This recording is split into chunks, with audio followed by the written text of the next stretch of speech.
ሰላም እንኳን ወደ ዲቦራ ሰርክል ሚኒስትሪ ፖድካስት በሰላም መጣችሁ። ህሊና ነኝ። አብራችሁ እንድትቆዩ በትህትና እጋብዛችኋለሁ። አንድ ጊዜ አንድ ሰውዬ ወደ ሌላ ሀገር ሊሄድ ኤርፖርት ተገኘ። ከዛ በኋላ የሱ የሚወስደው ፍላይት በ2 ሰዓት እንደሚያረፍድ አናውንስ ተደረገና በቃ ቡና ልጠጣ ብሎ እዛው ኤርፖርት ውስጥ አንድ ቡና የሚሸጥበት ቦታ ገባ። ከዛ ቡናውን ሲገዛ እዛው ደግሞ ከተደረደሩት እቃዎች ውስጥ እሱ በጣም የሚወዳቸው ኩኪሶች በፓኬጅ ተደርገው ይሸጡ ነበርና እሱንም ሊገዛ ይወስንና ገዝቶ ዞር ሲል በጣም ወንበር ሁሉ ተይዟል። ከዛ ግን አንድ ክፍት ቦታ ያያል። አንድ ሌላ ሰው እዛ ተቀምጦ ቡና የሚጠጣ ነበረ። እዛ ወንበር ላይ ሄዶ አንድ ጠረጴዛ ላይ ከዚህ ሰው ጋር ይቀመጣል። ማጋዚንም ይዞ ስለነበረ ማጋዚኑን እያነበበ ቡናውንም እየጠጣ ኩኪሱ ቁጭ ብሏል ጠረጴዛው ላይ። ከዛ ያኛው ሰውዬ የተቀመጠውን ኩኪስ ከፍቶ አንድ አውጥቶ መብላት ጀመረ። አልጠየቀም፣ አላስፈቀደም፣ እንዲሁ ብቻ ዝም ብሎ መብላት ጀመረ። በጣም ገረመውና ይሄኛው ምን አይነት ሰው ነው ብሎ ማንበቡን ቀጠለ። ከዛ ራሱ አንድ ኩኪስ አውጥቶ መብላት ጀመረ። ወዲያው ደግሞ ያኛው ሰውዬ እንደገና ሌላ ኩኪስ አንስቶ እንዲሁ እያየው ስማይል እያደረገ ቀጠለ መብላቱን። ይሄኛውን በጣም መናደድ ይጀምራል። ወይ ሉሰድ ወይ አላቀው አያቀኝ እና እንዴት ነው እንደዚህ ራሱን የሚጋብዘው እያለ በውስጡ በጣም እየተደነቀ በቃ ምን አይነት ባለጌ ሰው ነው እያለ በቃ ይሄም አንድ ሲበላ ያም አንድ ሲበላ መጨረሻ ላይ አንድ ኩኪስ ብቻ ይቀራል። ከዛ ያኛው ሰውዬ ያችን ኩኪስ ያወጣትና እንዲስብር አድርጎ ግማሹን ለሰውየው ይሰጥና ግማሹን ለራሱ ይበላል። በተለይ ይሄ ድርጊቱ በጣም አስገረመውና በገዛ ኩኪሴ በገዛ ሀብቴ እንዴት ነው በቃ እንደዚህ የሚያደርገው ብሎ በቃ ሊናገረው ብሎ ይተዋዋል። ከዛ ያኛው ተነስቶ ሲሄድ እንደውም ፓኬጇንም ይዟት ይሄዳልና በጣም እየተገረመ በቃ እንደው ምን አይነት ብልሹ ዘመን ላይ ነው የደረስነው ምናምን እያለ በውስጡ እያወራ ከዛ ፍላይቱ ሲደርስ ይነሳና እቃውን ሲያነሳሳ እሱ የገዛው ኩኪስ ለካ በኮቱ ተሸፍኖ እዛው አጠገቡ ሻንጣው ላይ ተቀምጦ ነበር እና ሲበላ የነበረው የሌላ ሰው ኩኪስ እንደሆነ ተረዳና በጣም ተገርሞ ተጸጽቶ እንዴት በቃ ሰውየው በስማይል ነበር የሚያየው እና ምንም አልተቆጣው።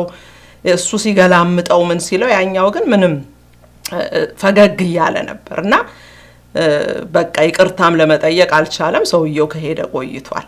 እና ይሄ ታሪክ የሚያስተምረን አንድ ነገር ምንድነው? ብዙ ጊዜ ሰዎች እንቸኩላለን ሰው ላይ ለመፍረድ።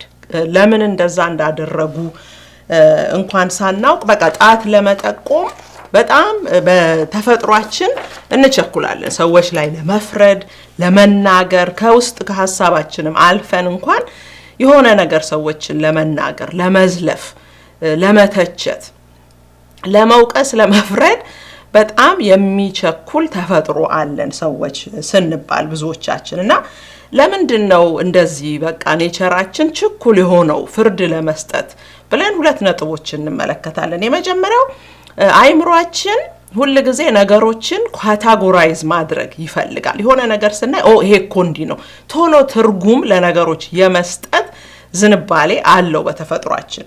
ሁለተኛው ደግሞ በሌሎች ሰዎች ላይ ስንፈርድ፣ ሌሎች ሰዎች ላይ ጣት ስንጠቁም እኛ የተሻልን ሰዎች እንደሆነን ይሰማናል። ይሄም ልንክደው አንችልም። የሆነ ሰው የሆነ ነገር አጥፍቶ እንዴት እንደዚህ ያደርጋል፣ እንዴት እንደዚህ ታደርጋለች ስንል እኔ አላደርግም እያልን ነው። በሌላው እኔ ብሆን ያን ነገር አላደርግም እያልን ነው። ስለዚህ በሰው ላይ የምንፈርደው ብዙ ጊዜ ሳናውቀው ይሆናል።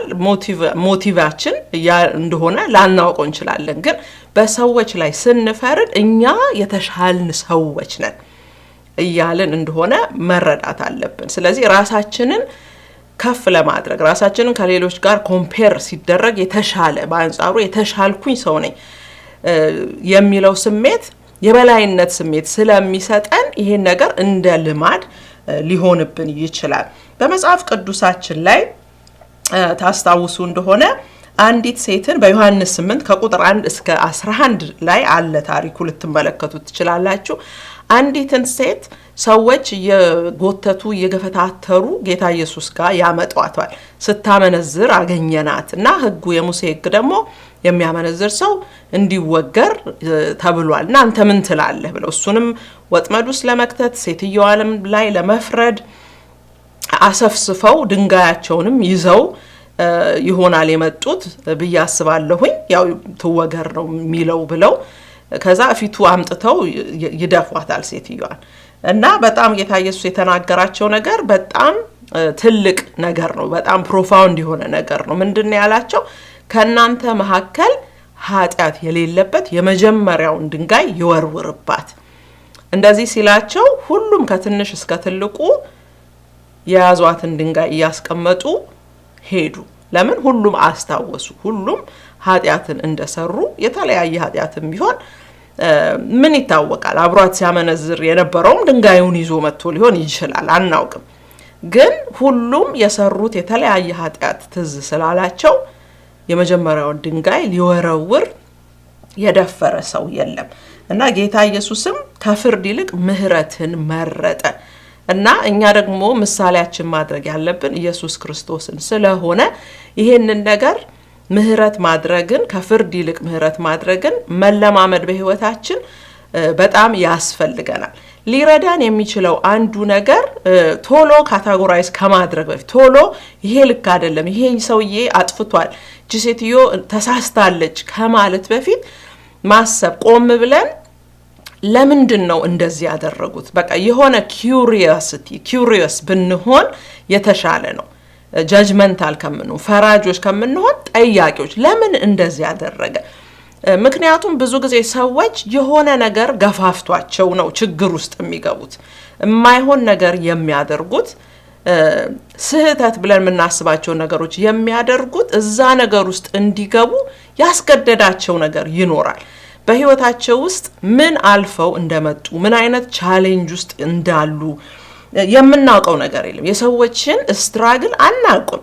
እኛ የምናውቀው ስህተቱን ነው፣ አሁን የተፈጠረውን ነገር ነው የምናየው እንጂ እንደዚህ አይነት ላይፍ ስታይል ይሁን ውሳኔ ይሁን ምርጫ ይሁን እዛ ጋር ለመድረስ ምን እንደገፋፋቸው በምን ምክንያት እንደዚህ አይነት ሰዎች ሊሆኑ እንደቻሉ ስለማናውቅ ጥያቄ መጠየቁ ቶሎ ወደ ፍርድ ከመግባት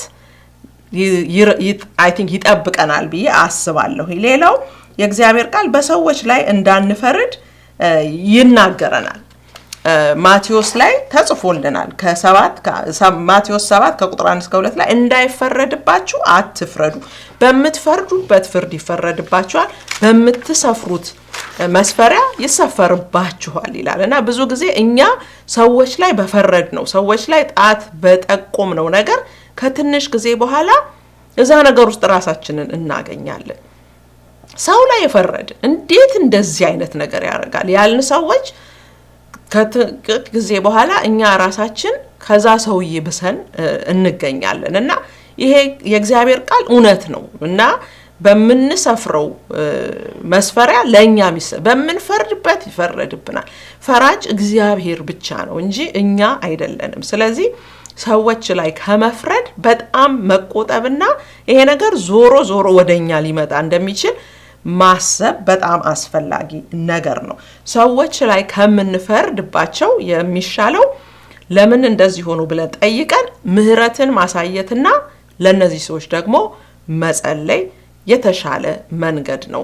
አብራችሁን ስለቆያችሁ ጌታ ይባርካችሁ። በሌላ ጊዜ ደግሞ በሌላ ርዕስ እስከምንገናኝ ድረስ ደህና